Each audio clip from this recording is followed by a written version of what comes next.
യേശുക്രിസ്തുവിൻ്റെ നാമത്തിൽ എല്ലാവർക്കും സ്തുതിയായിരിക്കട്ടെ.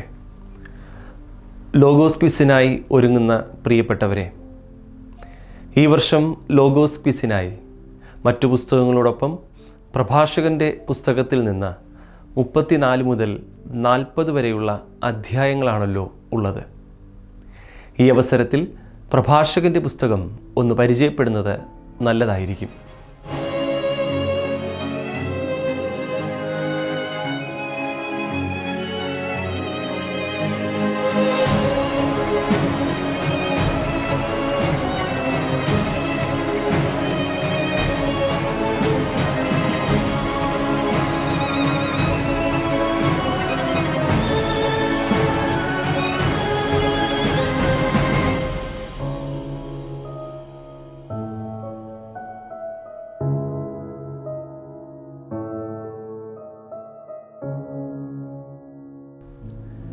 കത്തോലിക്ക ബൈബിളിൽ പഴയ നിയമത്തിൽ 28ാമത്തെ പുസ്തകമായി പ്രഭാഷകനെ ഉൾച്ചേർത്തിരിക്കുന്നു.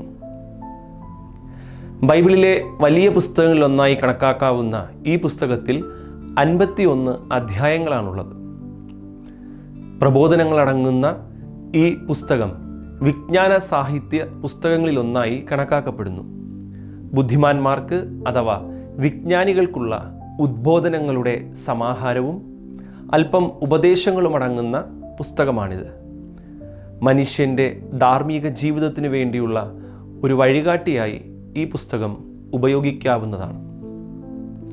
ഈ പുസ്തകത്തിൻ്റെ ഗ്രന്ഥകർത്താവ് ആരാണ് എന്ന ചോദ്യത്തിന് പുസ്തകത്തിൻ്റെ മുഖവുരയിൽ തന്നെ കൃത്യമായ ഉത്തരമുണ്ട്.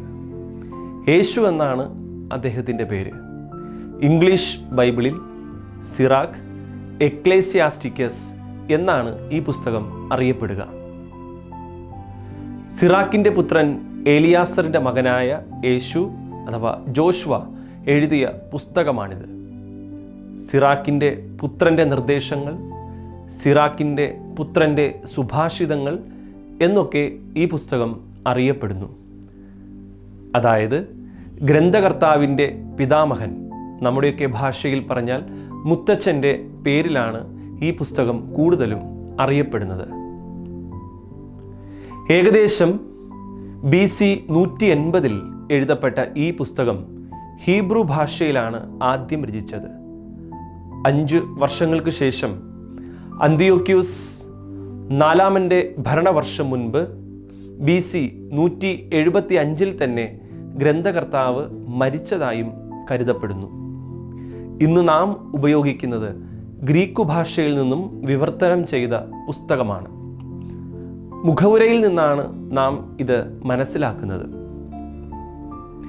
യവുർഗത്യസിൻ്റെ 38ാം ഭരണവർഷത്തിലാണ് ഗ്രന്ഥകർത്താവിൻ്റെ ചെറുമകൻ യേശു ഈ പുസ്തകം ഗ്രീക്കു ഭാഷയിൽ വിവർത്തനം ചെയ്തത്. യവുർഗത്തേസ് എന്ന നാമം 2 രാജാക്കന്മാർ സ്വീകരിച്ചിരുന്നു. ടോളമി 3ാമൻ യവുർഗത്തേസ് 1ാമനായും ടോളമി 7ാമൻ യവുർഗത്തേസ് 2ാമനായും അറിയപ്പെടുന്നു. യവുർഗത്തേസ് 1ാമൻ 25 വർഷം മാത്രമേ ഭരണം നടത്തിയിട്ടുള്ളൂ. ആയതിനാൽ യവുർഗത്തേസ് 2ാമൻ BC 170 ഭരണമേറ്റെടുത്തത്. അദ്ദേഹത്തിൻ്റെ 38ാം ഭരണവർഷത്തിൽ, അതായത് BC 132 ഈ പുസ്തകം വിവർത്തനം ചെയ്തത് എന്ന് അനുമാനിക്കാം. എന്നുവച്ചാൽ BC 180 ഹീബ്രു ഭാഷയിൽ രചിച്ച ഈ പുസ്തകം BC 132 എല്ലാവർക്കുമായി ഗ്രീക്കു ഭാഷയിൽ ലഭിച്ചു. നിയമവും വിശുദ്ധ ഗ്രന്ഥവും ഗ്രന്ഥകർത്താവ് സശ്രദ്ധം വായിച്ച് പഠിച്ചതിന് ശേഷം അദ്ദേഹത്തിൻ്റെ പഠനത്തിൻ്റെയും ധ്യാനത്തിൻ്റെയും ഫലം മറ്റുള്ളവർക്ക് പകർന്നു കൊടുക്കുവാൻ എഴുതിയ പ്രബോധനാത്മക ഗ്രന്ഥമായി മുഖവുരയിൽ നിന്ന് ഈ പുസ്തകത്തെ നമുക്ക് മനസ്സിലാക്കാം. ഇസ്രായേലിൻ്റെ അവസാനത്തെ ജ്ഞാനിയും ആദ്യത്തെ നിയമ പണ്ഡിതനുമായി ഈ പുസ്തകത്തിൻ്റെ രചയിതാവിനെ കണക്കാക്കപ്പെടുന്നു. മറ്റുള്ളവർക്ക് വേണ്ടി എഴുതപ്പെട്ടപ്പോഴും ഗ്രന്ഥകർത്താവിനെ കുറിച്ചുള്ള ചുരുക്കം ചില അറിവുകൾ പുസ്തകത്തിൽ നിന്ന് തന്നെ നമുക്ക് ലഭിക്കുന്നുണ്ട്. പ്രഭാഷകന്റെ പുസ്തകം 39 അധ്യായം 1 മുതൽ 11 വരെയുള്ള തിരുവചനങ്ങളിൽ അത്യുന്നതൻ്റെ നിയമങ്ങൾ പഠിക്കുവാൻ താൽപ്പര്യമുള്ള, ഉപമകളുടെ പൊരുൾ സൂക്ഷ്മമായി അപഗ്രഥിക്കുവാൻ കഴിയുന്ന, നിഗൂഢതകളെ സ്വായത്തമാക്കുവാൻ കഴിയുന്ന നിയമ പണ്ഡിതനെക്കുറിച്ച് പറയുന്നു. തീർച്ചയായും ഈ നിയമ പണ്ഡിതൻ ഗ്രന്ഥകർത്താവ് തന്നെയായിരിക്കും. അതുപോലെ തന്നെ പ്രഭാഷകന്റെ പുസ്തകം 34 അധ്യായം 12 മുതൽ 13 വരെയുള്ള തിരുവചനങ്ങളിൽ നിന്ന് ഇദ്ദേഹം അനേകം യാത്രകൾ ചെയ്ത വ്യക്തിയായിട്ട് മനസ്സിലാക്കുവാൻ സാധിക്കും.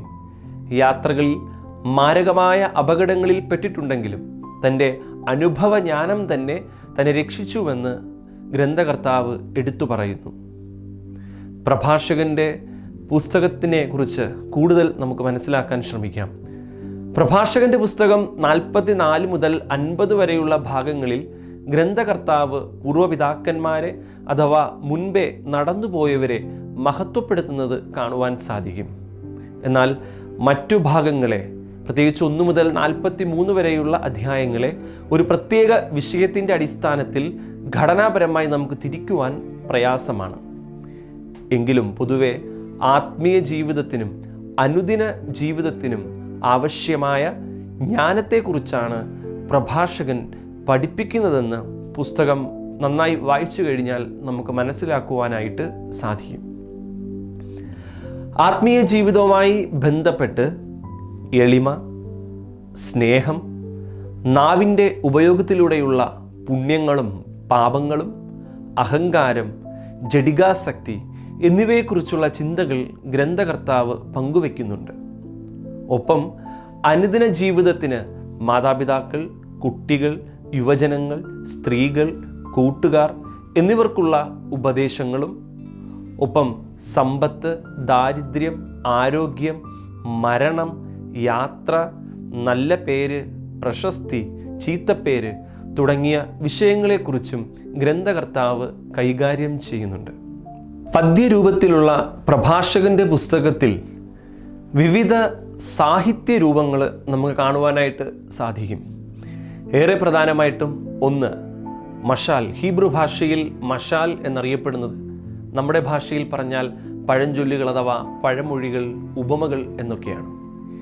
ഈ ഒരു പഴമൊഴി ആരംഭിച്ച് മറ്റൊരു പഴമൊഴിയിൽ പോയി അവിടെ നിന്നും കൂടുതൽ പഴഞ്ചൊല്ലുകൾ ചേർത്ത് വെച്ചുകൊണ്ട് ഓരോ പ്രത്യേക വിഷയങ്ങളെക്കുറിച്ച് ഗ്രന്ഥകർത്താവ് എടുത്തു പറയുന്നുണ്ട്. ഇതാണ് മഷാൽ അഥവാ പഴഞ്ചൊല്ലുകൾ അഥവാ ഉപമകൾ എന്ന സാഹിത്യ രൂപത്തിലൂടെ ഗ്രന്ഥകർത്താവ് അവതരിപ്പിക്കുക. രണ്ടാമത്തേത് മഹത്വത്തിൻ്റെ കീർത്തനങ്ങൾ. 44 അധ്യായം മുതൽ 50 അധ്യായം വരെ നമുക്ക് പൂർവ്വപിതാക്കന്മാരെ അഥവാ മുൻപേ നടന്നുപോയവരെ, ഗ്രന്ഥകർത്താവിന് മുൻപേ നടന്നുപോയവരെ കുറിച്ച് അവരെ പ്രകീർത്തിക്കുന്ന കീർത്തനങ്ങൾ കാണുവാനായിട്ട് സാധിക്കും. മൂന്നാമതായിട്ട് യാചനാ പ്രാർത്ഥന. യാചനാ പ്രാർത്ഥനകൾ ഇസ്രായേലിനെ മോചിപ്പിക്കുന്നതിന് വേണ്ടി, വിജാതീയരുടെ ദുഷ്ടന്മാരുടെ കൈകളിൽ നിന്നും ഇസ്രായേൽ ജനത്തെ മോചിപ്പിക്കണമെന്ന് പ്രാർത്ഥിക്കുന്ന ഗ്രന്ഥകർത്താവിൻ്റെ യാചനാ പ്രാർത്ഥനകളും ഈ സാഹിത്യ രൂപത്തിൽ പെടുന്നുണ്ട്. നാലാമതായിട്ട് ആത്മകഥാ വിവരണങ്ങൾ. ഗ്രന്ഥകർത്താവിനെ കുറിച്ച് തന്നെ ഇടയ്ക്കിടയ്ക്ക് ഗ്രന്ഥകർത്താവ് ഈ പുസ്തകത്തിൽ സൂചിപ്പിക്കുന്നുണ്ട്. അതുതന്നെയാണ് ആത്മകഥാ വിവരണങ്ങൾ കൊണ്ട് ഉദ്ദേശിക്കുന്നത്. അഞ്ചാമതായി നാമവിവരണങ്ങൾ. ഈ ഭൂമിക്ക് മുകളിലും താഴെയുമുള്ള സകലതിനെക്കുറിച്ചും, ഉദാഹരണം ആകാശം, അതുപോലെ തന്നെ പ്രപഞ്ചം, ആഴി, സമുദ്രങ്ങൾ, നക്ഷത്രങ്ങൾ തുടങ്ങിയവയെക്കുറിച്ച് പറഞ്ഞുകൊണ്ട് ഇതിനെയെല്ലാം സൃഷ്ടിച്ച ദൈവത്തിനെക്കുറിച്ച് പഠിപ്പിക്കുന്ന ഗ്രന്ഥകർത്താവിൻ്റെ ശൈലി. അതാണ് ഈ അഞ്ചാമത്തെ നാമവിവരണങ്ങൾ കൊണ്ട് ഉദ്ദേശിക്കുന്നത്. ആറാമത്തേത് ഉപദേശങ്ങൾ എന്ന് പറയുമ്പോൾ മറ്റുള്ളവർക്ക്, ഗ്രന്ഥകർത്താവിൻ്റെ പുറകെ നടന്നു പോകുന്നവർക്ക് അവരുടെ ജീവിതത്തിൽ ഉപയോഗിക്കാവുന്ന കാര്യങ്ങളെക്കുറിച്ചുള്ള ഉപദേശങ്ങളാണ് ഇതിൽ മനസ്സിലാക്കുവാനായിട്ട് സാധിക്കുന്നത്. മറ്റു വിജ്ഞാന പുസ്തകങ്ങളിലും ഇതുപോലെയുള്ള വിവിധമായ സാഹിത്യ രൂപങ്ങൾ നമുക്ക് കാണുവാനായിട്ട് സാധിക്കും. തീർച്ചയായും ഈ ലോഗോസ് കിസിനു വേണ്ടി നമ്മൾ പഠിക്കുന്നത് 34 മുതൽ 40 വരെയുള്ള അധ്യായങ്ങളെക്കുറിച്ചാണ്. ഈ അവസരത്തിൽ ഇതിനെക്കുറിച്ച് നമുക്ക് അല്പം മനസ്സിലാക്കാനായി ശ്രമിക്കാം. 34-ാം അധ്യായത്തിൻ്റെ ആദ്യ ഭാഗത്ത് സ്വപ്നങ്ങളിലും ഭാവി പ്രവചനങ്ങളിലുമല്ല, മറിച്ച് ദൈവത്തിലാണ് ആശ്രയിക്കേണ്ടതെന്ന് ഗ്രന്ഥകർത്താവ് നമ്മെ ഓർമ്മിപ്പിക്കുന്നു. തുടർന്ന് വിജ്ഞാനിക്ക് ലഭിക്കുന്ന അനുഗ്രഹങ്ങളെക്കുറിച്ചും പ്രതിപാദിക്കുന്നുണ്ട്. അതിനുശേഷം മതവുമായിട്ട് ബന്ധപ്പെട്ട് ബലിയർപ്പണങ്ങളെക്കുറിച്ച് ഗ്രന്ഥകർത്താവ് പ്രതിപാദിക്കുന്നുണ്ട്. 35-ാമത്തെ അധ്യായത്തിൽ നിയമം അനുസരിക്കുന്നതാണ് ഏറ്റവും വലിയ ആരാധനയെന്ന് ഗ്രന്ഥകർത്താവ് പഠിപ്പിക്കുകയാണ്. അടിച്ചമർത്തപ്പെട്ടവർക്ക് വേണ്ടിയുള്ള സാമൂഹിക നീതിയെക്കുറിച്ചും ഗ്രന്ഥകർത്താവ് ഓർമ്മിപ്പിക്കുന്നുണ്ട്.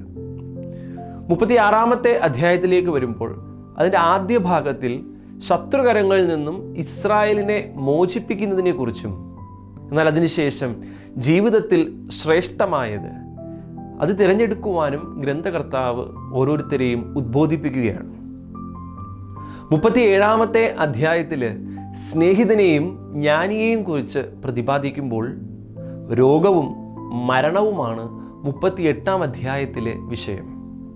38-ന്റെ അവസാന ഭാഗത്തിലും 39-ന്റെ ആദ്യ ഭാഗത്തിലും വിദഗ്ധനായ തൊഴിലാളിയെക്കുറിച്ചും നിയമ പണ്ഡിതനെക്കുറിച്ചും ഗ്രന്ഥകർത്താവ് പറയുന്നു.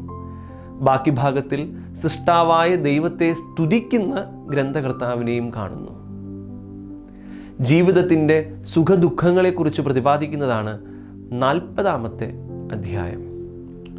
പ്രിയമുള്ളവരെ, പ്രഭാഷകന്റെ പുസ്തകം നമ്മൾ വായിക്കുമ്പോൾ തികഞ്ഞ ആത്മീയ ജീവിതത്തിനും അനുദിന ജീവിതത്തിനും പ്രായോഗികമായ അറിവും അനുഭവവും പങ്കുവയ്ക്കുന്ന ഒരു ധാർമ്മിക ഗ്രന്ഥമാണ് ഈ പുസ്തകമെന്ന് മനസ്സിലാക്കുവാൻ സാധിക്കും.